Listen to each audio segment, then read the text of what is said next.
esta señora, que era bastante mayor que yo y era maestra, una pisciana, viene y me dice un día, pues tú me tienes que enseñar cábala.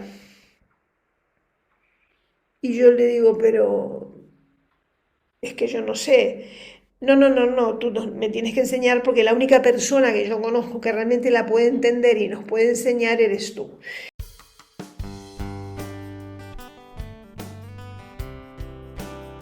Bienvenidos a Biografías en Singular. Hoy tenemos como invitada a Adriana Wortmann, una mujer, bueno, ahora la conoceréis en la charla, muy interesante, que tiene muchas cosas que contarnos. Y como siempre, bueno, si te gusta el contenido del canal, si te gusta el enfoque, te agradezco si te suscribes, si nos dejas un like, si lo reenvías por ahí, te lo agradecemos de corazón. Pues nada, a disfrutar de la charla. Gracias. Hola Adriana, buenos días, ¿cómo estás? Muy bien, ¿qué tal?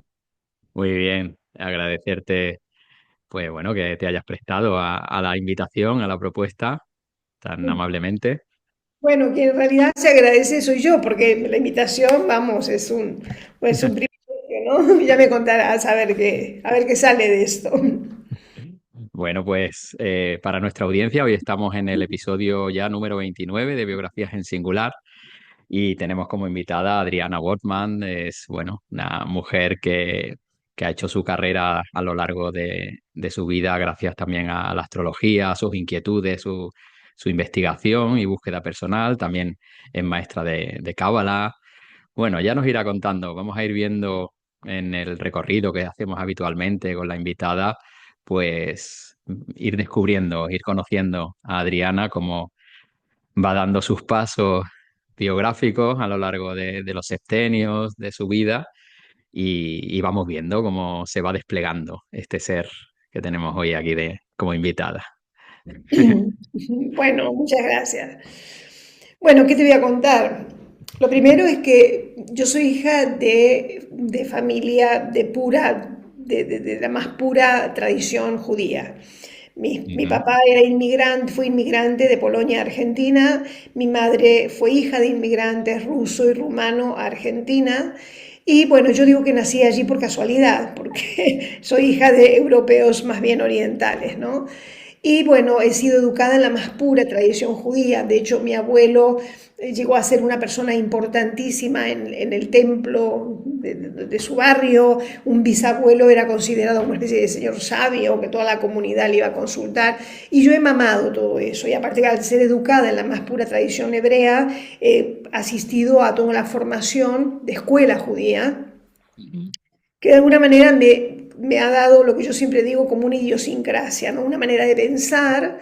La cultura hebrea tiene un privilegio de alguna manera el conocimiento, la erudición, la educación, y eso es un poco lo que yo he mamado siempre, aprender, estudiar, investigar, no quedarme con lo que se nos cuenta, ir más allá. Y esas es un poco mis raíces. Claro, yo siempre fui un poco rara, y un poco chalada, porque claro, yo tenía, me pasaban cosas, sentía cosas, tenía curiosidades que no siempre podía manifestar siendo pequeña, y aparte una enorme, enorme sensibilidad que me hacía sentir la vida de una manera no tan como me la explicaban, ¿no? Entonces siempre observé mucho. Eh, bueno, el tema es que hubo un momento en que yo salí de la tradición, digamos, ortodoxa del judaísmo, me interesó, siempre digo gracias a mi madre que se empeñó, si hay algo que le tengo que agradecer a mi mamá, fue la insistencia en darnos la mejor educación posible, tanto a mi hermana como a mí, y ella se empeñó en que fuéramos a la mejor escuela, a la mejor formación que había en aquella época en Buenos Aires, y eso fue muy interesante porque dio una apertura. Y de Tú pronto, naciste, Adri, perdona, en Buenos Aires, ¿verdad? sí, yo nací en Buenos Aires, en Ajá. Argentina. Ujú. Entonces, esa apertura me permitió ver otras culturas y otra manera de pensar que no era solo la cosa del gueto judío, ¿no? Ujú. Muy propio Ujú. de Argentina y sobre todo de Buenos Aires.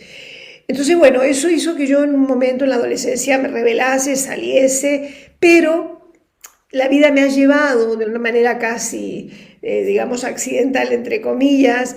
Me encontré con que mi padre estuvo muy grave, se enfermó cuando yo tenía 17 años y esas eran cosas de mi mamá. Lo llevó a un sanador, un señor que sanaba. Y mi padre tuvo una recuperación. Entonces, de repente ahí descubrí un mundo que para mí tenía mucho sentido, que es un mundo más esotérico, de energías, de cosas que no siempre se tocan. Entonces, ¿qué pasa? De pronto en mí convergió, por un lado, una formación bastante clásica y bastante rigurosa, y donde se daba un especial énfasis a aprender el raciocinio, el análisis, la inteligencia muy, muy profunda, pero por otro lado, de pronto se me abrió un universo relacionado con las energías, con la comprensión de lo que podía ser en aquel momento, en el año 74, 75, 75, 76, lo que podía ser el concepto de una espiritualidad diferente a lo que te enseñaba una religión, sea la católica, de gente que yo podía conocer o incluso de la judía. Y ahí me zambullí de cabeza, Y- porque para mí Inter- eso tenía mucho más, me daba más respuestas que la educación convencional, ¿no? Y ahí Ujú. empecé y bueno, la vida me puso y de pronto me encontré con 18 años dando clases, que yo hasta el día de hoy digo, pero ¿quién se va a meter a aprender con una niña de 18 años? No sabía nada yo. Claro, como yo sabía que no sabía nada, me dio una compulsión de estudiármelo todo. Entonces me zambullí, me metí en cuanto agujero encontré. En aquella época en Argentina solo existía, si hay algún argentino por aquí que seguramente lo habrá, solamente estaba la librería Kier de Buenos Aires, que era la única que traía libros esotéricos. Entonces yo me iba a la librería Kier, me compraba todo lo que encontraba como para tener un año de lectura. Y así me empecé a desarrollar de alguna manera bastante autodidacta, porque no había.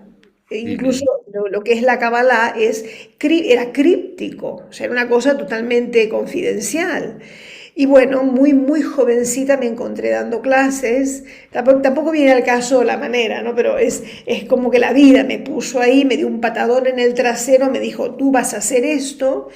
Y claro, justo murió mi padre y yo digo, menos mal que se murió, porque si me hubiera visto por donde yo me encaminé, le hubiera dado un ataque, ¿no? Porque dejé todo lo que se esperaba de mí, como siempre fui muy buena estudiante, todo lo que se proyectaba sobre mí como un futuro de profesional, dentro de un campo académico, y me metí en el campo brujeril, esotérico y rarísimo, que en ese momento por poco me preguntaba si yo iba con escoba por la calle, ¿no? Y así, ya sé de esto, el año 76 empecé. O sea, imagínate, ya son 49 años que estoy en este mundo. Claro, he tenido que aprender como buenamente pude, desde luego, ¿no? Y autodidacta, como has dicho, ¿no? Y qué Sí. interesante lo que comentas, Adriana, en tu entorno, tu contexto, ¿no? Familiar, social, cómo está todo ya, digamos, tan establecido a nivel religioso, todo muy bien colocadito, y tú con una sensibilidad, como que hay algo ahí que hay algo que tú te falta, ¿no? Tienes ahí inquietudes Sí, que no. a mí no me, o sea, lo que a mí me enseñaron me gustó y me sirvió muchísimo. Toda la formación básica que yo he recibido, yo la considero un privilegio y un tesoro, porque he podido comprender y acceder a análisis históricos, filosóficos, que muchos jóvenes no tienen o no han tenido en aquella época. Pero claro, de pronto para mí eso no era todo.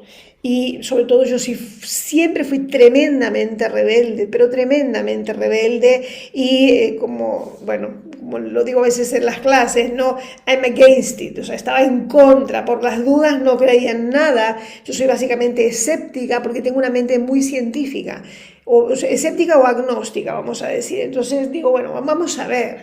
Y de pronto, cuando aparece este mundo que tiene más que ver en su época con una espiritualidad o pseudo espiritualidad, pero que claro, cuando yo me puse a investigar, descubro todo el mundo de la neurociencia, del tema energético, encuentro en su época bioinformación o biofeedback, encuentro temas, por ejemplo, Edgar Mitchell, que fue el astronauta del Apolo 14, creo que del 12 o del 14, un hombre que fue astronauta y después fundó un centro de investigación sobre digamos, lo extrasensorial en California. Entonces de pronto vengo a descubrir que había en esa época un campo muy amplio de investigación paralela, digamos, y que tenía una metodología científica tratando de entender lo no convencional. Entonces para mí eso fue, bueno, como comida de cada día, y me metí, investigué, experimenté. En Argentina, la gente no siempre lo sabe, porque aquí yo dije, cuando me fui a Argentina, aquí en España empecé otra vida, pero yo en Argentina tuve durante 22 años un centro de parapsicología. Entonces yo tenía un alumno que decía, vengo a la fábrica de brujas, ¿no? ¿Y qué es lo que yo hacía en el centro de parapsicología? Enseñaba a las personas a entrenar sus capacidades extrasensoriales y sus facultades intuitivas y sus capacidades energéticas, que a mí me interesó sobre todo quitarle ese halo de especialidad y ese halo de misterio y de poder diferente, como normalizarlo, porque una de las cosas que descubrí precisamente investigando y entrenando es que todos tenemos esto, ¿no? Lo que pasa es que una mente cuadriculada no tiene abertura para atender aquello y menos aún considerarlo o reconocerlo. Sin embargo, es algo que se puede aprender, y de hecho yo, que repito, siempre tuve una sensibilidad, pero confiar en lo que yo podía intuir me llevó muchísimo tiempo, ¿no? Entonces esa experiencia fue lo que yo empecé a enseñar, y bueno, durante 22 años en Argentina tuve un centro de parapsicología, precisamente abriendo una comprensión mucho más racional y más pragmática a todo ese mundo que siempre estuvo envuelto en oscurantismo, y sobre todo en Argentina, donde todavía existen, y sobre todo en la zona donde yo vivía, existe mucho de la cultura del sincretismo americano, la mezcla de religiones, la religión que era autóctona de los aborígenes, sumado a todo lo que vino de España, como la educación católica, sumado a las tradiciones africanas que traían los negros que fueron esclavizados en América. Entonces allí se produjo un sincretismo o una mezcla de religiones que creó un caldo de cultivo para un montón de creencias, un montón de supersticiones, un montón de distorsiones que sobre todo en mi comprensión eran peligrosísimas para la propia persona que las vivía, porque consideraba que estaba poseído por una cosa o que tenía tal poder. Entonces, claro, a mí me interesó, y porque tuve, bueno, me tocó ponerme a dar clases, y me venían las brujas a hacer sesiones conmigo, y yo decía, ¿pero qué me dices? ¿Qué me estás diciendo? ¿No? Entonces ahí dije, vamos a ver cómo es esta cosa. Entonces ahí me metí, ahí me arremangué, vamos a escarbar. Incluso he tenido alumnas en Argentina que me decían, pero ¿cómo tú enseñas esto si no crees en nada? Y yo le digo, no es que no creer nada, existen cosas, pero no creo en el contexto que la están presentando. Para mí no es así. Entonces, bueno, esa fue un poco mi brega durante muchísimos años. Entonces, claro, de alguna manera yo siempre digo que tuve la suerte de conocer gente tan rara, de tantas variedades. Y luego cuando empecé a viajar, también tuve la suerte de conocer gente de diferentes culturas y de diferentes idiosincrasias, ¿no? Entonces, sobre todo haciendo lecturas astrológicas, yo tengo clientes en todo el mundo. Y cuando digo todo el mundo, me refiero a gente africana. O sea, yo tengo una gran clientela en Brasil y en Portugal, mucha clientela, además de la gente de habla hispana. Y entonces, por ejemplo, en Portugal tuvo colonias en África, y me vinieron, toda una época, sobre todo la época de la pandemia, un montón de gente africana. Por ejemplo, un par de señores pilotos de compañías aéreas, gente de multinacionales, porque todavía Portugal tiene empresas en África. Y claro, de pronto, no solo que el idioma es diferente, aunque yo chapurreo el portugués, No solo que el idioma es diferente, que tienes que abrir la oreja para entender qué te dicen, sino que es otra manera de pensar. Ujú. El portugués, nacido en Portugal, es otra manera de pensar. El brasilero, que yo amo Brasil, tengo mi familia allí, o sea, yo trabajo en Sao Paulo, pero gente que viene del nordeste, que viene del Mato Grosso, que viene del sur, son diferentes maneras de pensar. Tengo clientes en China, tengo clientes en Alemania, en Estados Unidos, en no, por ejemplo, gente rusa, es otro universo como piensan. Entonces, bueno, eso es, me ha dado a mí me encanta porque entiendo que enriquece la comprensión de lo que es el ser humano. Ujú. Qué interesante, como volviendo a tu origen, ¿no? Como hablamos, ¿no? Tan específico y tan concreto, has tenido la oportunidad a lo largo de tu vida de tener como tantos contactos, ¿no? Tanta Sí, interrelación cultural, ¿no? Con tanto, como sí, decías, unos perfiles y bueno, y cada uno de su padre y de su madre, ¿no? Y todo eso te alimenta, ¿no? También te hace ver otras realidades y otras formas de entender la vida, como estás diciendo ahora, ¿no? A nivel cultural, y cómo estás también tú dispuesta a esa apertura, ¿no? A escuchar, bueno, estar claro, receptiva, ¿no? claro. Claro, hay cosas que a veces las personas tendemos a volvernos medio rígidos o fanáticos o creer que hay una sola manera. Pero es curioso, por ejemplo, yo tengo, ahora hablando contigo, me acuerdo, tengo un par de clientas de astrología que son monjas budistas. Qué bueno. Un señor de Argentina que es pastor evangélico.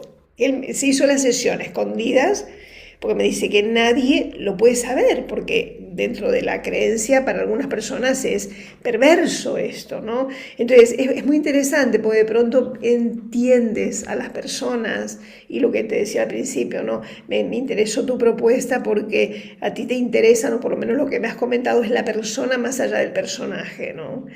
Y esto es lo que a mí me apasiona, ver a las personas más allá de sus funciones o sus roles o sus títulos o sus capacidades, ¿no? ¿Qué es el ser que está ahí? Y eso lo encuentro fascinante. Y además en esta época, ¿no? Que estamos como parece un poco el ser humano como relegado a un segundo plano, ¿no? Muchas veces con la tecnología, como que estamos ahí, que hay tantos grandes superpoderes que parece que el hombre se va quedando ahí pequeñito, ¿no? Y en realidad tenemos tantas cualidades y tanto que ofrecer y que hacer, ¿no? Sí, Ujú. sí, Y es que se va viendo, ¿no? En cada programa, pues vemos la singularidad de cada individuo, ¿no? Cómo va haciendo su recorrido en la vida. Y claro, y ahora ya vemos matices tuyos, ¿no? Ahí bueno, que te lanzas tan jovencita a la enseñanza, sí. te Me metes ahí en lanzaron. faena. Me dijeron, ¿tú vas a dar clases? Yo dije, sí, en total inconsciencia, ¿no? Y aparte, hereje, yo digo, si en el judaísmo existiera la excomunión, a mí ya me habrían excomulgado y quemado viva por bruja, ¿no? Pero bueno, tuve la suerte de nacer en otra cultura y en un país donde la característica, sobre todo de Argentina y de donde yo nací, Buenos Aires, que es multicultural, tiene una apertura mental que no se ve tan fácil, por ejemplo, en América. Y en Europa es otra historia, ¿no? Entonces he tenido la suerte de crecer en un ámbito donde se pudo hacer eso, ¿no? Donde nadie se escandaliza de nada y sobre todo hay otro ingrediente, ¿no? Que yo encuentro, ha sido dramático, pero que encuentro que es muy interesante de reconocer, es las crisis económicas por las que pasó Argentina. Porque claro, una de las cosas que a mí me sorprendieron cuando llegué aquí a Europa es, por ejemplo, aquí en España, algo, para mí fue muy fuerte esto, y sobre todo en la isla donde vivo, aquí hay digamos, vamos a llamar hay patrimonios o hay riqueza que pertenecen a determinadas familias o es como que se atesora bien, sobre todo después de la guerra y después de la recuperación financiera que hubo aquí en Europa y en España, es como que cada grupo, cada familia, hay patrimonios y hay mucho que perder. Entonces yo he visto personas que se aguantan situaciones insostenibles familias totalmente desestructuradas, con situaciones de adicciones y de todo tipo de desajuste que se aguanta todo para no perder nada. Claro, un país como Argentina, donde por lo menos yo nací en el año 59, yo ya me acuerdo que cuando nací, o sea, cuando yo empecé a tener conciencia, ya había gobierno de facto. Y yo he pasado, siempre lo digo, yo he pasado por terrorismo, antiterrorismo, gobierno de facto, gobierno militar, democracia, guerra de las Malvinas, hiperinflación, o sea, de todo, o sea, un rosario de crisis de todo tipo de que yo tengo memoria. Y yo siempre he trabajado, yo empecé a trabajar a los 17 años, siempre he trabajado con esto. Entonces a mí esto me ha dado una mirada de dos cosas. Primero, que lo que uno hace tiene que ver con uno, no tiene que ver tanto con lo que hay afuera, ¿no? Y por otro lado, a lo que iba antes es el hecho de que la crisis financiera y el no tener nada que perder te da una libertad que es de agradecer, porque, o sea, uno se desenmascara.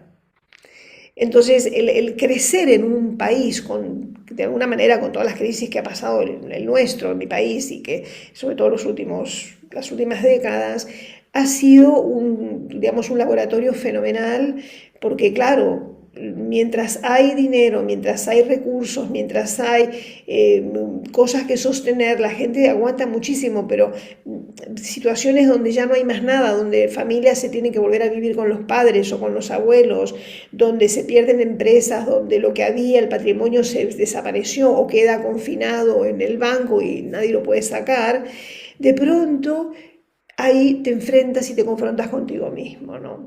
Ante la total desnudez, ¿dónde estás tú? ¿Qué haces tú? Y entonces ese ambiente cultiva un espacio de cierta, o sea, para quien tiene la atención y la conciencia, ¿no? Un espacio de libertad, de reflexión, de autonomía. ¿Y qué quiero hacer yo con esto? ¿Cómo gestiono esto? Porque da igual, o sea, no hay nada que tenga que cuidar, ya está todo perdido, ¿no? Entonces esto abre un espacio de introspección para quien esté interesado en hacerlo, ¿no? Entonces yo creo que eso a mí o sea, no es que me gustara, pero creo que me ha formado también en cierta forma. Ujú. Interesante reflexión, ¿no? De las circunstancias y cómo, en cierta forma, pues te van empujando a que seas tú, ¿no? A que uno dice, bueno, Sí, no tengo que responder por nada ni preocuparme por esto o por lo otro, allá voy, ¿no? claro, claro, Qué bueno. claro. Y tengo una preguntilla por ahí, Adri, ahora que ha salido, porque podemos ver como el entorno, el contexto en tus primeros años, pues con mucho peso del conocimiento, de la sabiduría, y había parte para el arte, la niña, el juego, algo más de dispersión, porque se puede apreciar, ¿no? Como hay esa influencia grande, importante de la sabiduría, del conocimiento, de aprender, del estudio. Y había contacto con el arte, la música. ¿Recuerdas? ¿Tuviste Absolutamente sí, claro. O sea, yo aprendí guitarra. Ujú. Lo que pasa es que una cosa es el arte y otra cosa es la dispersión. Mira, casual, yo ahora voy a un coro que amo, amo, amo al director, es un genio. Y ayer le hicieron un reportaje justamente y salió en el periódico de aquí de Mallorca y decía una frase de él, la voy a repetir: el arte y el ocio están interconectados, pero no son lo mismo. El arte te transforma, el ocio no.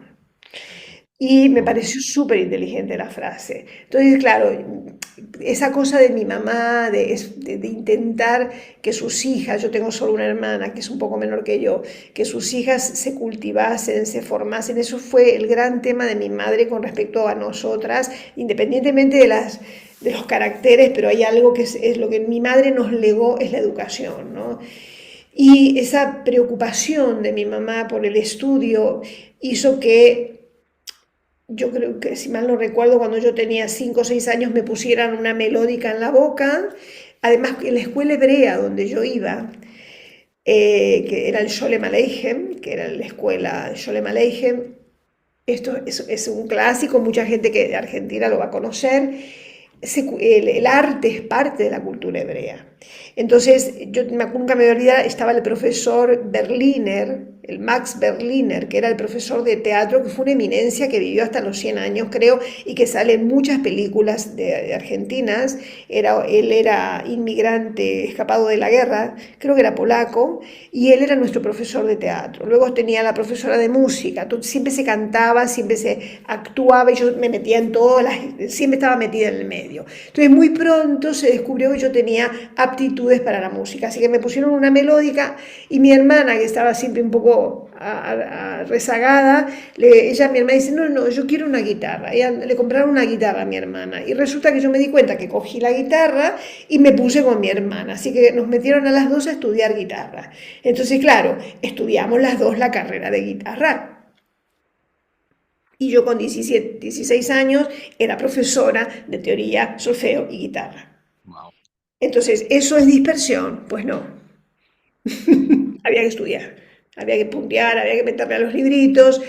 Y eso era un poco, o sea, mi día a día era cuando era hasta los 12 años, era a la mañana ir a la escuela hebrea, a la tarde ir al otro colegio del Estado, que le llamaban así en Argentina, la escuela normal. Luego, a la vuelta había que hacer las tareas del colegio. Y luego, cuando había tiempo, estudiar guitarra. Y luego, en alguna época, mi madre nos mandó también inglés. Y cuando terminé la escuela, la primaria, que terminé la escuela hebrea, que ahí dije, se acabó, no quiero más, nos metieron en la escuela, en la mejor escuela que había en su momento en Buenos Aires, que sería lo que aquí se llama el instituto, y ahí mi rutina era estudiar guitarra, ir al colegio, hacer muchísima tarea y estudiar inglés. O sea que de ocio, bastante poco, bastante poco. Esto es Muy algo que bien. hasta el día de hoy me cuesta. Ujú. Todo ahí muy organizado, ¿no? Muy estructurado. Sí, bastante cuadriculado, como dice mi pareja. Bien, pues vamos, volvemos a por donde nos habíamos quedado ya con Adriana docente, que empieza a dar sus pasos ahí, como decías antes, que decía el compañero, ¿no? La escuela de brujas, toda esa parte que ya te va saliendo pues de lo dogmático, podríamos decir, ¿no? Y vas buscando tu camino, vas buscando la parte intuitiva que decías, ¿no? Que para conectar con ella, te empiezas a encontrar todo tipo de personas con, bueno, todo tipo de perfiles y de formas de entender la realidad. ¿Y cómo vives esos primeros años que manejándote con esta actividad? ¿Cómo que vas descubriendo ahí, Adriana? Bueno, dos cosas. Primero, una enorme curiosidad, ¿m? Que me llevó a una voracidad por estudiar. O sea, me volví bastante compulsiva. Yo soy obsesiva, ¿no? Entonces me volví compulsiva. Porque claro, por ejemplo, venían las brujas. ¿Qué es esto? Después venían personas que planteaban, el otro día me estaba acordando muchísimo, una señora llamada Sara, que su marido se había caído de un barco mercante, él era marino, digamos, tenía cargo, no sé si era capitán de un barco, el hombre se cayó y nunca encontraron su cuerpo. Entonces ella, una señora que ya hacía como 15 años, se recorrió el mundo, porque en su cabeza ella creía, una pisciana, ella creía que a lo mejor el hombre cayó y se olvidó y se quedó en alguna isla. Bueno, ella nunca asumió la viudez. Y luego, hacía 2 o 3 años, que fue cuando la conocí, su hija de 15 años había muerto de leucemia. Entonces, esta mujer vino con todo ese planteamiento de la muerte, ¿no? Entonces, por un lado tenía la cosa esa medio brujeril, después la gente que venía con el tema de la muerte, después la gente que te venía con tema de que podía sanar, que tenía facultades, poderes. Entonces, claro, todo esto era un montón de cosas que a mí me dio una curiosidad enorme. Y como yo era súper ignorante porque no sabía nada, me metí a estudiar y a estudiar y a estudiar. Era una cosa compulsiva. Que por otro lado, lo segundo, es que me generó una enorme ansiedad. ¿Cuándo yo voy a saber realmente todo? Como que nunca era suficiente, ¿no? Eh, y de alguna manera yo creo que se encendió mi pasión. O sea, que es como que ahí me salió toda una intensidad en todo lo que yo fui descubriendo que soy, ¿no? De dedicarme, de investigar y después un deseo enorme de ayudar a la persona si es que era posible, porque no es que la gente me viniera a pedir ayuda, o sea, yo daba clases, o sea, la gente quería aprender. Pero claro, te hacían unos planteamientos que digo, bueno, esto, ¿cómo se come, no? Entonces, y eran temas metafísicos, o sea, no eran cuestiones ni siquiera psicológicas, porque yo no soy psicóloga, yo no hago terapias, o sea, no era un tema de un problema mental, porque en ese caso ve al médico, ve al psicólogo, eran cuestiones de otro tipo, ¿no? Entonces, bueno, lo he vivido con una gran pasión, con una enorme voracidad y con bastante tensión interior. Que me imagino también cómo ante tanta variedad, tanta diversidad, cómo cuesta también uno encontrarse, ¿no? Tal Ante cual, tanto... tal cual. Entonces es como si yo había tenido, para definirlo, era como si tenía 30 ojos, tratando de verlo todo. Y tuve una época de mi vida, varios años, a lo mejor durante 10 años, me leía todo, pero todo, todo. Yo aprendí desde lectura de manos, la lectura del iris, la grafología, todo lo que tiene que ver con terapias energéticas, en los libros de Mantak Chaya, yoga, tai chi, chikun, el tema de la espiritualidad, oriente, vida después de la muerte, terapias regresivas, piramidología, numerología.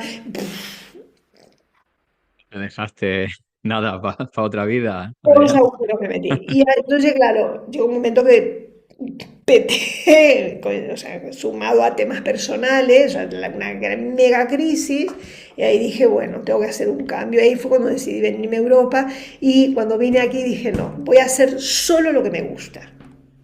Porque Y claro, esto, como yo sabía muchas cosas, digo, bueno, tenía el sí fácil y una falta, honestamente, una falta de discernimiento para decir, no, no, a mí aquí no me interesa meterme.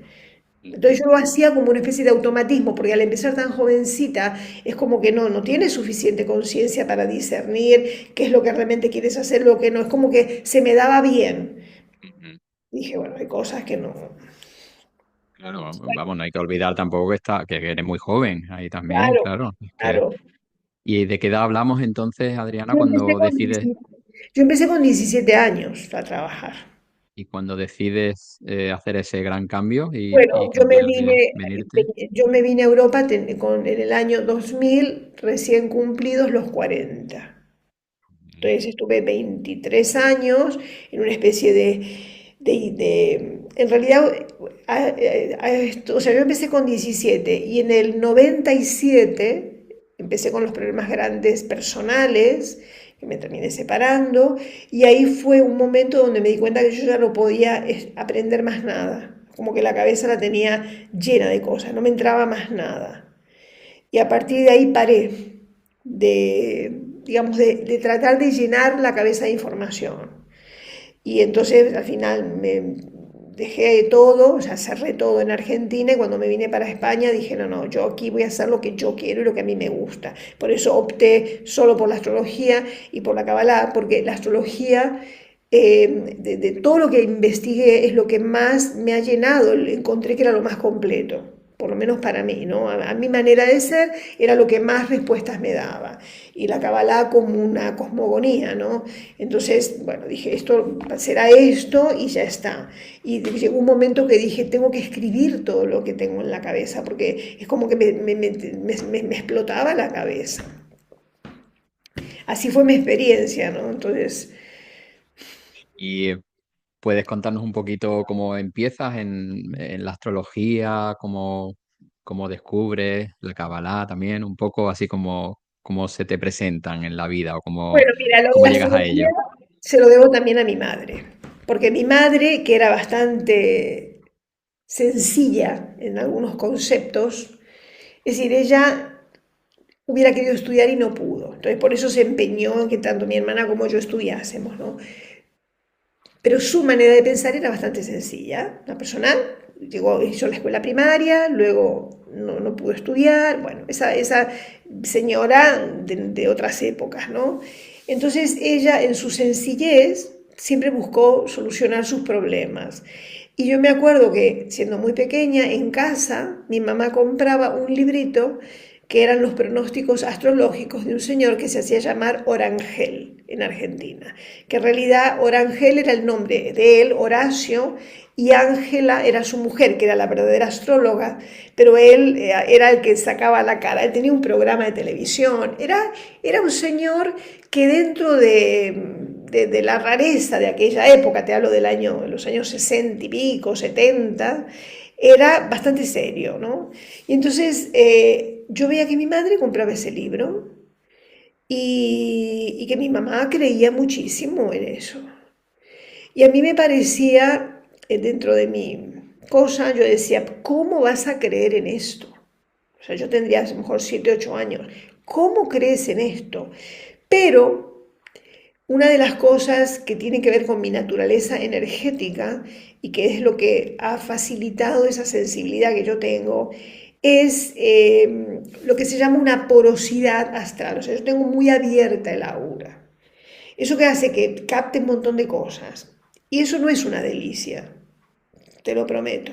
Es como que uno si tuvieras 20 emisoras de radio encendidas todo el tiempo, sientes mil cosas. Esto tuve que aprender a manejarlo. ¿Por qué? Porque sientes tanto que parece que de hecho uno cree que se está volviendo loco. Tuve que aprender a cerrar, a discernir y a abrir, digamos, la fuente de información solo cuando a mí me interesa, que es para hacer una sesión o una clase, pero si no, no era mi interés. Bueno, tuve que aprender todo esto. Entonces, parte de ser así, y sobre todo siendo pequeño, da mucho, mucho miedo. O sea, yo vivía en un estado de terror permanente.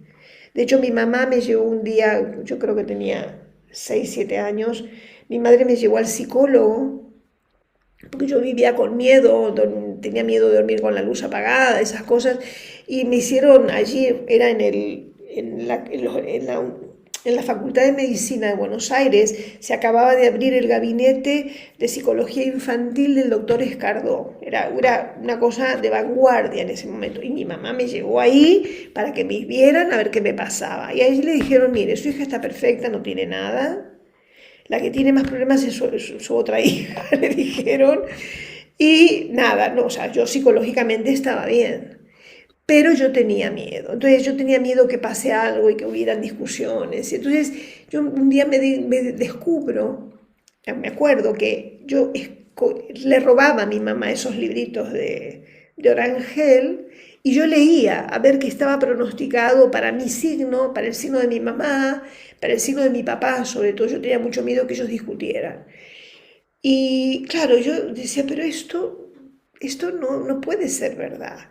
Entonces yo empecé a crear como una especie de curiosidad, pero también de rebeldía y tiene que haber algo diferente.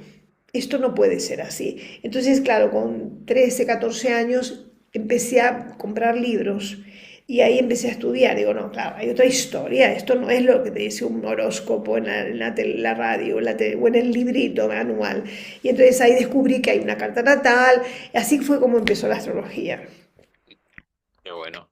Y con Y, respecto a la cábala, ujú. como te contaba, yo fui educada dentro de la tradición hebrea. Entonces, yo asistí a la religión, digamos, a todo lo que es eh, las tradiciones judías, las celebraciones, las fiestas, pero yo he renegado de todo. Salí espantada de ahí. Y, o sea, yo cerré mi relación con el judaísmo cuando tenía 12 años.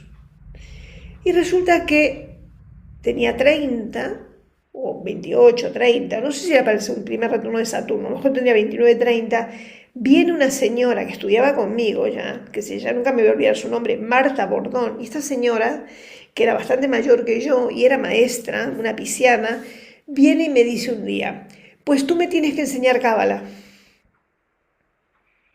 Y yo le digo, pero es que yo no sé. No, no, no, no, tú me tienes que enseñar porque la única persona que yo conozco que realmente la puede entender y nos puede enseñar eres tú. Yo le dije, ah, bueno, vale, vale, ahí quedó. A la semana siguiente vuelve con la historia. Estuvo así como un mes hasta que me trajo de regalo un mazo de cartas del tarot cabalístico, que todavía lo tengo. Y cuando vi eso dije, uy. Y ahí me fui a la librería Kier de Buenos Aires y me compré todos los libros de Cábala que encontré en su momento. Y ahí me zambullí, ¿no? Y entonces, claro, lo mío es totalmente heterodoxo. Ujú. Obviamente, no soy erudita, no soy ortodoxa, yo soy ecléctica, ¿no? Ujú. Entonces, pues fui aprendiendo lo que a mí me pareció que podía ser útil para la gente. Ujú. Porque a mí lo que me interesa es la gente. Y todo lo que yo he trabajado ha sido buscando respuestas que puedan ayudar a las personas, más que el conocimiento en sí. Entonces yo lo digo muchas veces en los congresos de astrología cuando voy, digo, a mí me preguntan qué soy, pues, soy astróloga. O sea, a mí no me encanta la astrología, a mí me encanta la gente. Entonces yo lo que he descubierto es que la astrología es una herramienta fenomenal para entender a la gente. Pero a mí no me fascina estudiar que este planeta, que esta velocidad, y o sea, esta cosa astronómica o abstracta o teórica o conceptual. A mí me aburre muchísimo. A mí lo que me interesa es cómo eso puede servir a una persona. Y con la Kabbalah me pasa lo mismo. O sea, esa ha sido mi línea de trabajo siempre. Mucho más que obviamente hay gente que es fantástica como eruditos, ¿no? Yo el conocimiento abstracto no, o sea, no, lo he dedicado muchos años, hasta los 40 años estudié todo, pero hubo un momento que dije, no, yo tengo que hacer lo que realmente a mí me satisface. No el estudio por el estudio, sino que se Exacto, convierta en la herramienta, ¿no? Para poder... exactamente, Ujú. exactamente. Qué bueno, que ibas dejando ahí píldoras y vamos viendo tu esencia, ¿no? Cómo al final, qué es lo que te motiva, qué es lo también aclarando algunos aspectos para verte más. Claro, por eso hablo como hablo y soy tan bestia para decir las cosas, porque claro, yo cuando empecé a dar clases tan jovencita, yo hablaba en académico. Entonces yo veía que la gente se me quedaba mirando así.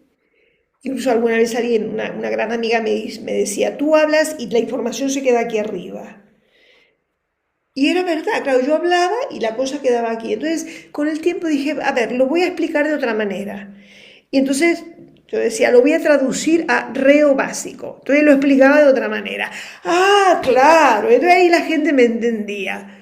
Entonces yo paso un montón de tiempo, Luna en Géminis, donde hablaba en dos idiomas, o sea, hablaba en académico, o sea, esto quiere decir tararí, en reo. Y un día dije, ¿sabes qué? Voy a hablar en reo. Total, yo no necesito demostrar que sé hablar de otra manera. Lo que yo necesito o lo que quiero es que la gente le sirva, me da igual.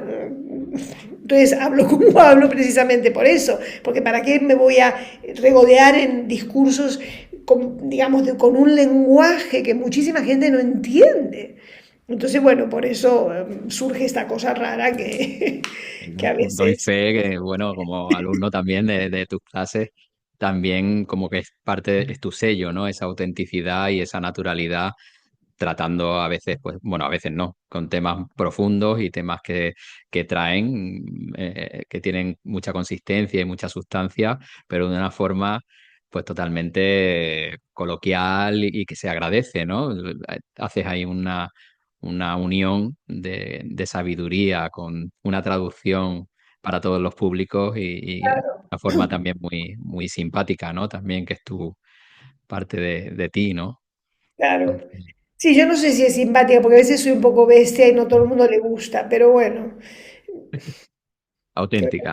Eres la- Bueno, y entonces ya estamos en la etapa vital, llegas a España, me imagino que contraste cultural también, ¿no? De tus raíces, de lo que tú has ido conociendo en estas décadas, aunque has tenido la ocasión de conocer muchos tipos de personas, pero te sitúas, llegas a España a comienzos de la década del 2000. del 2000. ¿Cómo lo vives? ¿Cómo Bueno, es esta a nueva? mí me pasó algo muy curioso. Yo cuando me decidí que tenía que hacer un cambio total, porque si no me moría en Argentina, eh, justamente estaba visitándome una amiga que se había venido a vivir a Mallorca hacía 4 años. Y entonces yo me acuerdo que hablé con ella, le dije, Marta, estoy fatal, tengo que irme a la Conchinchina, a Brasil, a Alaska, no sé dónde. Y Marta, mi amiga, me dice, ¿por qué no te vienes a Mallorca, que con lo que tú haces te puede ir bien?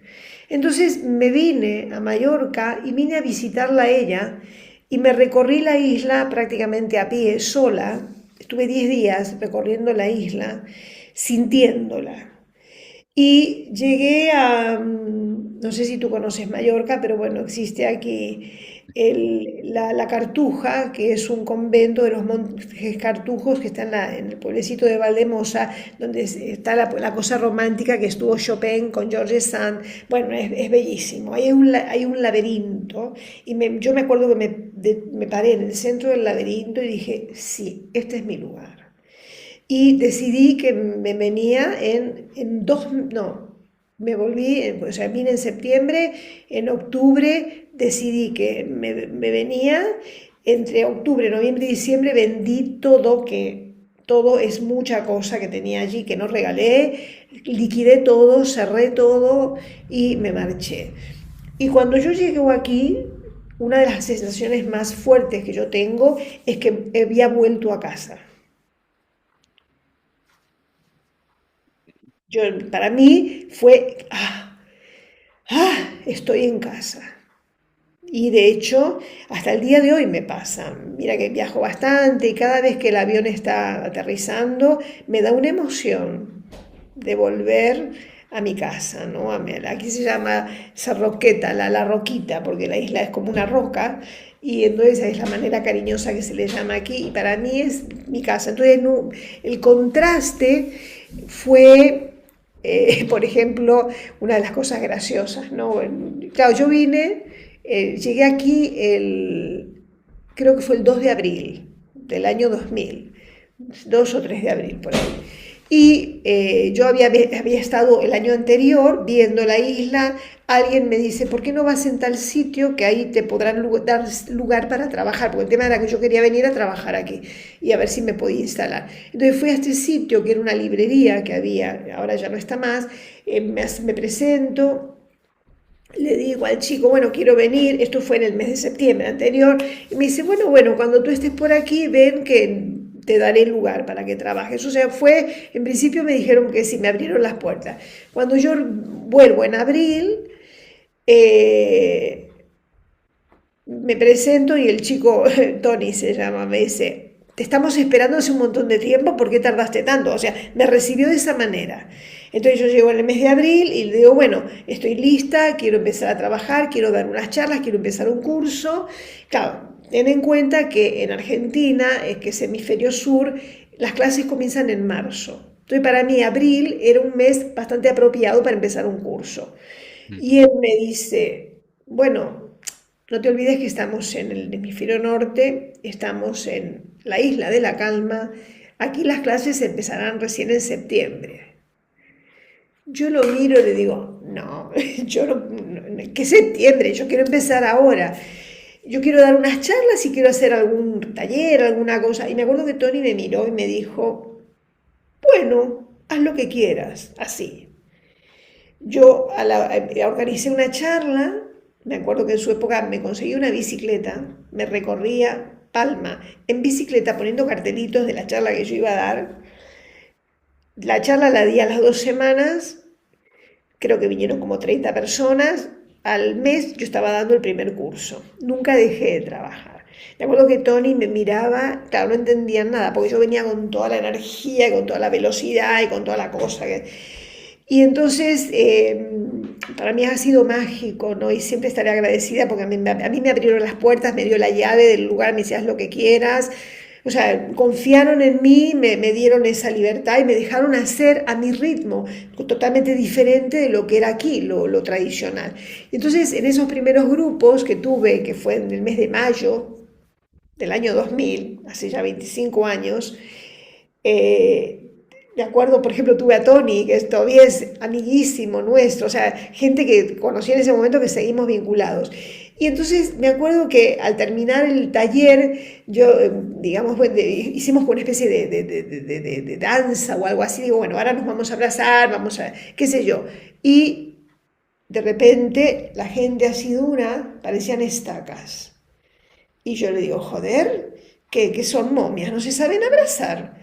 Claro, yo venía de Argentina y del Brasil, que era es una cultura totalmente cálida y de una espontaneidad que aquí no.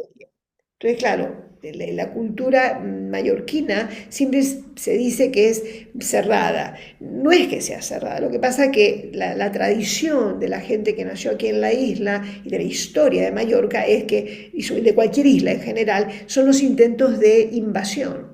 Entonces, la naturaleza del isleño es más, digamos, se protege, es más distante. Yo no he recibido nunca un rechazo ni una sensación de distancia, al contrario, a mí me abrieron las puertas. Pero cuando la gente le dije, hay que abrazarse como momias, digo, ah, no, venga. Y entonces eso lo tuve que enseñar, por ejemplo. Después enseguida aprendieron todo, vamos, ningún problema. Entonces esa fue la cosa que más me llamó la atención, como la preservación del patrimonio que hacía y hace hasta el día de hoy que la gente no se quiera mover, aunque esté fatal, como algo que a mí me hacía mucha gracia, que yo hablaba de los bodorrios. Claro, la gente todavía se casa y son bodorrios, ¿no? Con megas fiestas y vestidos y toda esa cosa que en Argentina prácticamente no bueno, existe, pero esa cosa de la falta de dinero hace que la gente vaya como mucho más libre. Entonces, eso fueron las cosas que más me llamaron la atención, el bodorrio, cómo algunas personas se aguantaban situaciones insufribles y luego esa cosa de la cierta distancia, pero que es inicial, después enseguida eso cambió. Eso fue lo más fuerte, pero en realidad yo estoy súper agradecida, me abrieron puertas enseguida, trabajé muchísimo, me acuerdo que la mujer de Tony me miraba, esto sí que es llegar y besar el santo, me decía, ese tipo de cosas, porque así me pasó a mí aquí.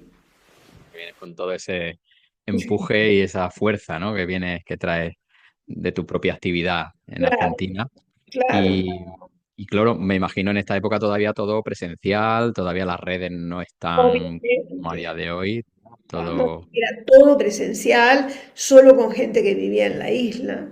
Entonces fue realmente muy positivo porque la isla es pequeña y no vive tanta gente. Entonces yo, gracias a Dios, he tenido trabajo, he organizado cursos, he hecho bastante cosa.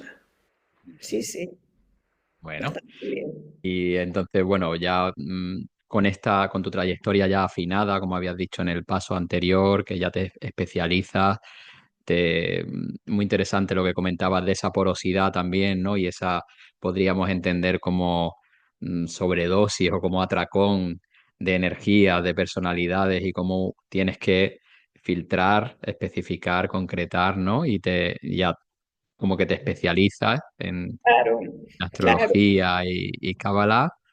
Y bueno, ya nos vamos acercando más al presente, ¿no? La segunda decena de los 2000 ya nos vamos acercando a estos últimos años.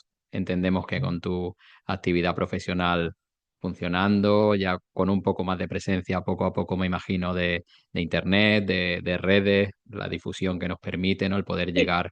Sí, lo de las redes yo creo que arrancó a unos 10, 12 años, porque yo realmente soy bastante primitiva, digo que soy de la época de los dinosaurios, no entiendo casi nada de todo esto, y en su momento, ahora me acuerdo, me abrí un Facebook o la cuenta de Facebook cuando se publicó mi primer libro, el de astrología, Ujú. porque el editor me dijo, y tienes que tener algo.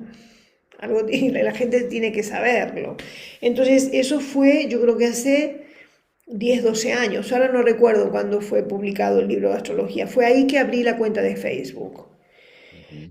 Y porque aparte me compré el primer ordenador cuando vine a vivir aquí. Yo no, para comunicarme con email, cuando alguien me dictó, toma mi dirección de email, tal, arroba, cual, y yo dije arroba, y yo creí que era su apellido, imagínate, no entendía nada. Esto fue en el año 2000. Entonces ahí me compré un ordenador que era un ordenador usado, que parecía esos cubos antiguos, esos monitores gigantes. Y claro, bueno, lo usaba para mandar algún email y cuatro cosas. Pero bueno, a partir de la publicación de mi primer libro, ahí sí me dijeron, te va a convenir abrirte la cuenta de Facebook. Así que ahí empecé y bueno, y ya la pandemia fue el gran boom, Y también porque me está viniendo ahora a los que nos acercamos a la astrología recientemente y ya te encuentras con páginas web, aplicaciones que te dan ya la carta en 2 segundos. No podemos imaginarnos lo que ha sido, bueno, todo lo anterior tradicionalmente, tener que plasmar ahí toda esa yo digo siempre que configuración. carta natal yo la hacía con cuchillo y tenedor. En la época que yo aprendí, aparte siendo autodidacta, con un compás, marcar el círculo, con transportador, marcar los ángulos, todo lápiz. O sea, a mí hacer el mapa, el primer mapa que hice de mi propia carta, me llevó meses. Y cuando lo terminé de armar me cagué en todo, perdonando la expresión, porque me di cuenta que me había olvidado de restar la hora adelantada que había en Argentina cuando yo nací, o sea que lo tuve que hacer todo otra vez. Entonces, ese tipo de cosas, por un lado, a mí me ha comido la vista, pero por otro lado, claro, me ha dado la comprensión interna del mecanismo de una carta natal. Que hay gente que, a día de hoy hay gente que hace astrología y no sabe por qué el ascendente es como es o por qué la luna se mueve como se mueve. O sea, comprenden la interpretación, porque claro, el software te da el mapa, lo estudian, saben un huevo, pero luego la parte artesanal es algo que los que somos mayores en la astrología lo hemos aprendido de esta manera y yo creo que es insustituible ese conocimiento. Y de Entonces, hecho es una de las partes que tú haces hincapié también en la formación al comienzo, ¿no? De pasar por hacer esos pasos, porque en la elaboración, eso que se va dando ahí, ese tiempo que necesitas, ya vas entrando, ¿no? No es algo instantáneo como te lo da muchas veces internet y todavía, y ya te plasma, ¡pum! Ahí todo delante, ¿no? que es fenomenal tener internet porque te facilita la cosa, te ahorra un montón de tiempo, pero por otro lado es como que todo, o sea, lo mecánico, o sea, no lo desprecio porque de hecho yo también lo utilizo, el software, pero muchas veces puede haber un error de digitación o de simplemente la máquina se volvió loca, porque a veces ha ocurrido, y no te enteras si no sabes por qué estás Mm, haciendo lo que claro. haces. Entonces esto para mí es importante. Ujú. Bueno, entonces ya vamos llegando a estos últimos años, Adri, como dices, la pandemia, como, bueno, todo ese tiempo también de estar más en casa, de estar muy conectados también, todos a nivel tecnológico, en cierta forma facilita y permite también difusión y que podamos enterarnos, ¿no? De actividades y Claro, muchas claro. veces para formadores y para personas que estáis online ofreciendo propuestas ha ayudado, ¿no? También a poder. Claro, porque ahora tú mismo, fíjate que tienes compañeros que están en México o en Miami, entonces, claro, de pronto esta posibilidad del online expande los límites, o sea, que elimina los límites prácticamente y todo el mundo accede a una sesión o a una clase, ¿no? Y yo tengo que decir algo porque si no me va a reventar la hiel. Yo tengo que agradecer muchísimo respecto a esto a Mario Sabán, porque él tuvo la gentileza y la enorme generosidad. Él tiene una magia, ¿eh? Y a la persona que él toca bendice. Yo creo que él ni se entera o no sabe muy bien o no se dará cuenta, pero a mí él me invitó generosamente a dar un curso en su escuela y me acuerdo que yo soy muy bestia. Dije, mira, pero yo tengo mi escuela, que sepas que lo hago, pero que... Bueno, el tema es que donde él me invitó, yo hice un curso de 4 clases o algo así, de pronto empezó a lloverme trabajo, ¿no? Que yo no tenía esa cantidad, ese volumen de trabajo. De pronto un día dije, no, estoy haciendo lecturas como churros, no, esto no es lo que yo quiero, ¿no? O sea, de pronto fue una locura, pero lo que le quiero agradecer a él, porque me abrió una puerta que yo nunca había explorado, ni siquiera se me había... O sea, tampoco yo nunca tuve voracidad con el trabajo. O sea, porque lo mío, tú que más o menos me conoces a través de las clases, es artesanal y es de mucho cuidado. Repito, a mí me interesa la gente. Entonces, por ejemplo, yo nunca había filmado clases. A mí, ¿sabes la cantidad de gente que me ha dicho, tú tienes que filmar las clases, porque eres tan, con lo que haces, que son tan buenas tus clases, fílmalas, las vendes?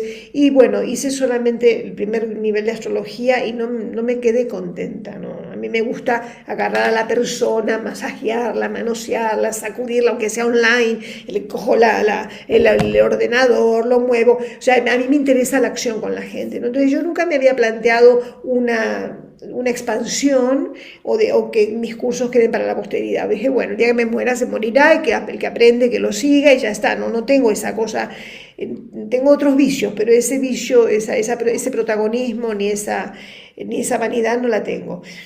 Y claro, cuando Mario me invitó, de pronto se me abrió un mundo de gente de todo el mundo que yo nunca jamás había explorado, ni me había ocupado de estimular, ni de buscar, y ha sido sumamente positivo para mí, porque de pronto un montón de gente me empezó a conocer y hasta el día de hoy hay gente que sigue estudiando gracias a lo que vio, lo que hice en la escuela de Mario, ¿no? Te lo quiero agradecer esto públicamente porque respeto muchísimo a Mario como persona, y lo conozco obviamente personalmente. Aparte crecimos en el mismo barrio, somos vecinos, nacimos en el mismo barrio de Buenos Aires. Y, y aparte de ser una persona extraordinaria, sabe un huevo, es un erudito, es brillante, ¿no? O sea, esto hay que reconocerlo. Yo te conocí por ahí, por el curso de Claro, su claro, escuela, hice esa claro, y ya claro, te claro. busqué ya en redes, tu página Claro, web. Y claro. bueno, Entonces, bueno, hago esto ahora online, pero a mí me sigue gustando ver a la gente, hablarla, a mí me interesa lo que ocurre, la magia que ocurre en una interacción. Eso es lo que a mí me interesa. Entonces, claro, es verdad que si tú dejas filmado y la gente después lo escucha en cualquier momento y lo hace a su ritmo, esto te da unas ventajas, pero a mí no es lo que o sea, mi sensación es como que tú lo escuchas por tu cuenta y haces con aquella información lo que a ti te parece. Entonces es como una especie de endogamia mental. Por otro, en cambio, la interacción con el profesor y la participación en un grupo, que es lo que a mí me gusta, te permite preguntar, resolver sobre la hora los entuertos, o sea, da otra manera de trabajar. Y a mí eso es lo que me gusta. ujú. Y bueno, ya también en temas de presente tienes ahora alguna ponencia en congreso, ¿verdad? Por Bueno, dónde te resulta que podemos, dónde sí, te podemos ver. sí, te cuento solo, mientras estuve escribiendo el primer libro, el de astrología, a mí me tomó como 5 años escribir el primer libro, el de astrología, porque parte del trabajo de ese libro fue a través de meditación. O sea, yo me meditaba, me alineaba y mucha de la información de ese libro me llegó a través de meditaciones. Fue mucho, mucho trabajo. Entonces estuve como 4 o 5 años trabajando sobre ese libro y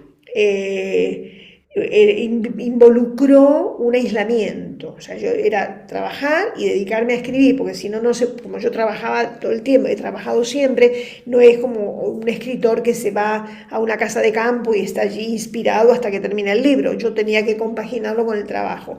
Entonces, cuando el libro salió publicado, me acuerdo que tengo una amiga que está en Argentina ahora mismo, entonces le digo, bueno, ya estoy libre, porque siempre me invitaban a reuniones y yo nunca podía ir porque tenía que escribir. Entonces, cuando el libro salió publicado, me presenté en las primeras jornadas de astrología que hubieron en ese año, estuvieron aquí en Mallorca, y le dije a mi amiga, oye, avísame cuando haya una nueva reunión que voy. Y ella me dice, al fin la bruja salió de la covacha, me dijo. Y a partir de ese momento vengo asistiendo prácticamente cada año a los diferentes congresos de astrología. Mario me invitó al congreso que hizo el de Cábala en Barcelona hace unos años, me invitaron a un congreso de sanadores, y médicos y sanadores. Y ahora, bueno, ahora en junio está el Congreso de Astrología en Madrid, que es el día creo que 13, 14 y 15 de junio, donde haré una ponencia con Inma Fernández, que es una astróloga fenomenal. Luego en octubre me han invitado a las jornadas de astrología que hay en Córdoba. ¿Mm? ¿Tú eres de Córdoba? No. Yo soy de Málaga, pero vivo en Alicante. Ah, bueno, pues nada, pues puedes ir porque es ahí cerquita, Ya. es cerquita. Ujú. Y bueno, ahora son los próximos dos eventos que la gente puede ir, que van a estar es muy divertido ir a los congresos, de astrología, son muy divertidos. Y eso es lo inmediato hacia nivel de ponencia pública. Además estoy dando los cursos, como siempre, las formaciones y las sesiones privadas, que eso, bueno, es como va ocurriendo, ¿no? ¿Hay algún plan de seguir escribiendo ahí por ahí? Tienes Mira, tres libros, ¿no? Si no me equivoco. en realidad yo he escrito 5 libros. Lo que pasa es que los primeros dos fueron anuarios astrológicos Ah, que tienen caducidad, entonces no tienen valor ahora mismo. Luego tengo el libro, el manual de astrología, tengo el libro de Cábala y tengo el tercer librito que se llama Astrología de los Cuatro Elementos o algo así. Que ese libro fue muy curioso como ocurrió, porque en el Congreso de Astrología que se hizo en Valencia, debe hacer 7, 8 años, hice una ponencia que les encantó. Me acuerdo que tuve como 100 personas escuchando la ponencia y todo el mundo salió, tienes que hacer un libro de esto, tienes que hacer un libro. Pues al final hice ese libro que es La mirada según los cuatro elementos, ¿no? Que está bien, bueno, es sobre todo para astrólogos, para gente aficionada a la astrología. Y resulta que el año pasado, en el Congreso de Astrología que se hizo en Barcelona, hice otra ponencia que estuvo súper bien y que estoy con ganas de escribir un libro sobre eso. Así que bueno, tengo que estar muy tranquila y muy inspirada y ese es como mi siguiente posibilidad. Vamos a ver si lo hago o no. Porque me acabo de cambiar de casa, todavía estoy organizando mi casa nueva. Cuando esté tranquila, por ahí sí. descanso. Sí. Bueno, y así un poco ya por ir redondeando, por ir cerrando. En todas estas décadas que llevas, pues eso, en contacto con ese interés por el otro, por intentar facilitar y con tu conocimiento y tu experiencia, se puede apreciar también como el ser humano en general está más abierto, ¿no? A temas como la astrología, la Kabbalah, como ese mundo místico, esotérico, ese conocimiento ancestral, por otra parte está tocando o está sirviendo al ser humano del siglo XXI también, un poco en su apertura, en su búsqueda, en las necesidades, ¿no? Del alma. ¿Tú podrías decir que en estos últimos años ves algo así o cómo lo ves? En realidad lo que le está pasando al ser humano en los últimos años es que está más desesperado. Ese es el problema. O sea, el tema es así. Eh, Hace siglos, o hasta el siglo pasado, pero pongámosle hasta la época moderna, la evolución de la civilización era muy, muy lenta. O sea, no cambiaba nada. Generaciones enteras, la misma finca, el mismo trabajo, los mismos recursos, la misma ropa, todo igual. Con el desarrollo de la civilización, sobre todo en la edad moderna, con el Renacimiento, pero la edad contemporánea, moderna y contemporánea, ¿qué es lo que provocó la industrialización? Dos cosas. Primero, que de pronto todo, digamos, la tecnología se empieza a acelerar. ¿Y eso qué significó? Que el ser humano cada vez ha sido más reemplazado por máquinas. Antes la gente tenía que moler el trigo para hacer el pan. Nuestras abuelas planchaban o cocinaban con carbón de leña. Entonces, ¿qué pasa? La industrialización ofrece tecnología que sustituye, que facilita muchísimo el trabajo. Entonces, simultáneamente eso implica que hay un montón de personas que ya no tienen que dedicarse tanto al trabajo físico para la supervivencia y que al mismo tiempo tienen más tiempo. Y como consecuencia de esto se dan dos cuestiones más. Una, que como la gente ya no es tan necesaria y ahora con la inteligencia artificial, con el mundo de la robótica, o sea, antes, por ejemplo, una máquina de carbón sustituía el buey. Luego, cuando vino la locomotora, sustituyó la máquina de carbón. Y ahora, a lo mejor el trabajo de una máquina eléctrica sustituye el trabajo de 5 personas, pero ahora el trabajo de un robot en el ensamble de un coche sustituye el trabajo de 500 personas. Entonces, ¿qué ocurre? De pronto hay un montón de gente que está desocupada y que no solamente no tiene trabajo, sino que no tiene perspectiva de trabajo. Y al mismo tiempo hay muchísimo más tiempo para pensar y para meterse adentro. ¿Qué voy a hacer con mi vida? ¿Qué ocurre? Hasta las grandes guerras, o sea, hasta principios del siglo XX, esto siempre lo explico, la vida estaba definida por dos grandes pilares. El pilar del instinto, que nos decía lo que teníamos que hacer para sobrevivir, casarnos y tener hijos, procrear, y el pilar de la religión, que nos decía lo que debíamos hacer para funcionar en una sociedad y una convivencia. Había que respetar, había que obedecer, había que los 10 mandamientos. ¿Qué ocurre? Con el advenimiento de las grandes guerras, el instinto de alguna manera fue distorsionado, desapareció, porque hoy, incluso con todo lo que vemos, las mujeres decimos, vamos a ver si yo me caso. ¿Y yo por qué tengo que ser madre? ¿Yo por qué me voy a recrear? ¿Que voy a dejarle a un hijo? Entonces, de pronto, ese instinto natural que llama la vida está siendo cuestionado o gestionado de otra manera. Y esos pilares que eran la religión, la ética y la tradición, que iban a misa literalmente, con las guerras desaparecieron. ¿Por qué? Porque la gente se pregunta, ¿dónde está Dios que permitió el holocausto? ¿Dónde está Dios cuando se ve lo que se ve? Luego, con las grandes migraciones y con las crisis brutales que implican las guerras, ¿qué es lo que, por ejemplo, en Argentina, yo soy hija de inmigrantes, de pronto llegaban personas que habían perdido totalmente a su familia en la guerra? Entonces, de pronto no hay un patriarca al que honrar, no hay una madre a la que agradar. La gente se marchó a otros países perdiendo todo. A veces, o sea, aquí en España hay gente que heredó la finca, la gente siguió con la profesión de los padres, porque claro, ¿cómo te ibas a dejar el campo, la hacienda, si es lo que te tocaba?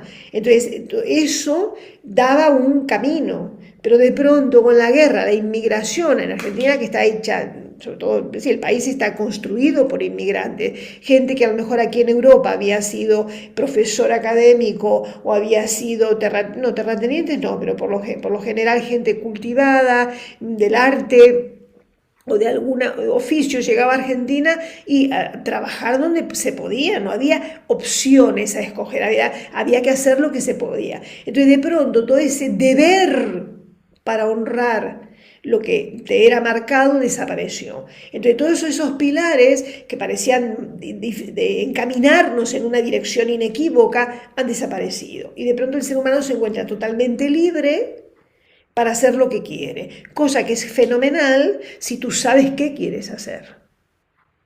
Pero cuando uno no sabe qué quiere hacer, es crítico. Y encima, con la velocidad en que se está desarrollando la civilización,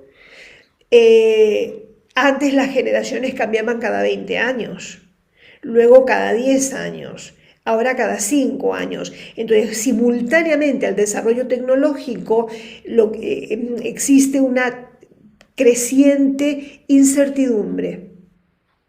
Es decir, cuando hace 50 años o 100 años nuestros abuelos nacían, sabían que tenían que vivir en esa casa, sabían que se iban a casar con el primo segundo porque los padres ya combinaban la boda, sabía que seguiría trabajando en eso, era lo que estaba marcado. Y todos estos factores que te acabo de explicar hacen que cada vez la incertidumbre sea mayor. Si a eso se le suma, por ejemplo, lo de la pandemia, la inteligencia artificial, la crisis energética, el cambio climático, no tenemos la menor idea de lo que va a pasar dentro de 5 años, lo que provoca una tremenda angustia existencial. ¿Qué es lo que hace que la gente en la desesperación y en el total vacío y en el total sinsentido busque respuestas? Que es la gran pregunta con la que me viene la gente a las lecturas astrológicas. ¿Qué hago con mi vida? ¿Para qué nací? ¿Qué tengo que hacer? Y donde la Kabbalah ofrece un marco cosmogónico que te coloca, te sitúa. Entonces, yo no es que veo mayor apertura, porque sí, lo que yo veo es mayor desesperación. Es como un embudo que va llevando o te abres a una comprensión diferente o eres abducido por la Matrix, como dice mi amiga Inma, que es real. O sea, entras en una cosa donde cada vez tienes que hacer más, tienes que hacer más, tienes que hacer más, tienes que funcionar para no ser engullido. Igualmente con el destino de ser engullido por la cosa, ¿no? Entonces es un poco así como lo veo yo. Sí, sí, sí. Totalmente crudo y real, ¿no? Es como Sí. se puede ver en cualquier conversación muchas veces, ¿no? Con amigos, familiares, cómo está ahí esa gran inquietud, ¿no? Existencial. Sí.